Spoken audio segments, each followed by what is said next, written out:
When it comes to actually looking at tools for your strategy, there is a lot to consider, and this is just a view of, just to give you an idea, and I'm sure you all know lots of these areas anyway, but you have to think about how these things are going to hang together, but also how does it relate to the strategy and objectives. There's lots of tools that can do lots of great stuff. It's a lot different than 5 years ago where you had an email tool that just did email. Now you've got an email tool that can manage your social media presence. It can have analytics. It's bolted into your CRM. It's got campaign management. So suddenly the tools are all trying to overlap and do lots of stuff. And that can be great, but it can also overcomplicate things. You might end up paying a lot more than you need to because you've got a tool that's more complex than what you actually need it to do.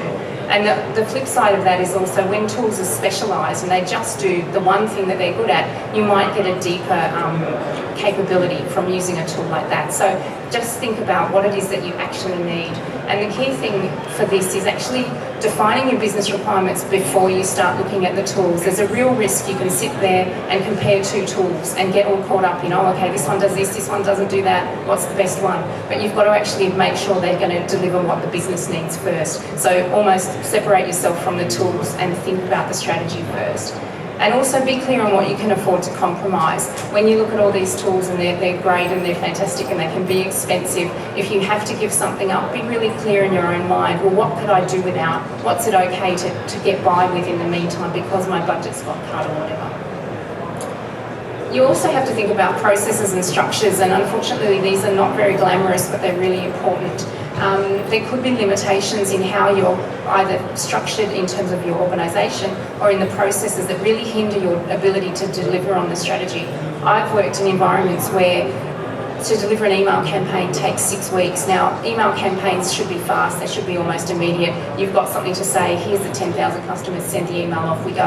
If it takes you 6 weeks to do that, you've lost all the value and the immediacy of that channel. So that's where processes become important, because if you're stuck with, legal has to sign off this copy and it's taking them 2 weeks, this offer expired a week ago, then you're going to have a problem. So I think you really need to, as much as it's not very exciting, look at the key areas of your strategy and where processes might be letting you down.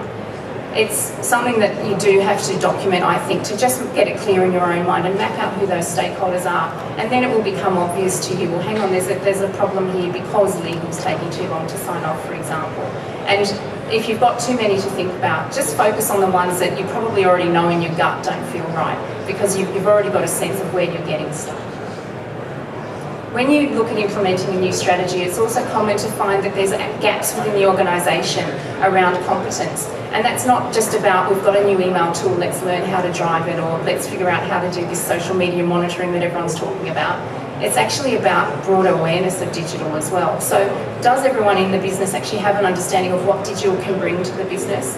Can you show them new ideas on what they could be doing? So it could actually be an opportunity to increase awareness at a senior level within the company as well.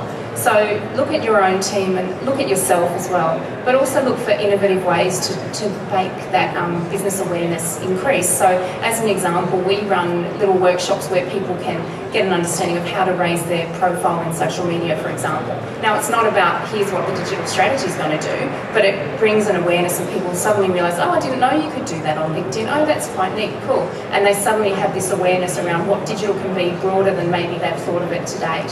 And another good benefit of this is it raises your own personal brand. If you're constantly the one in the organisation talking about digital and you become the go-to guy, that helps you because your stakeholder map will increase. People will say, I was thinking of something about Facebook, I'm going to go and talk to that digital guy. That's the conversations you want to have, because as soon as someone thinks of something digital, if they're talking to you, you're brought into the conversation, you've got an opportunity to influence what's going to happen next.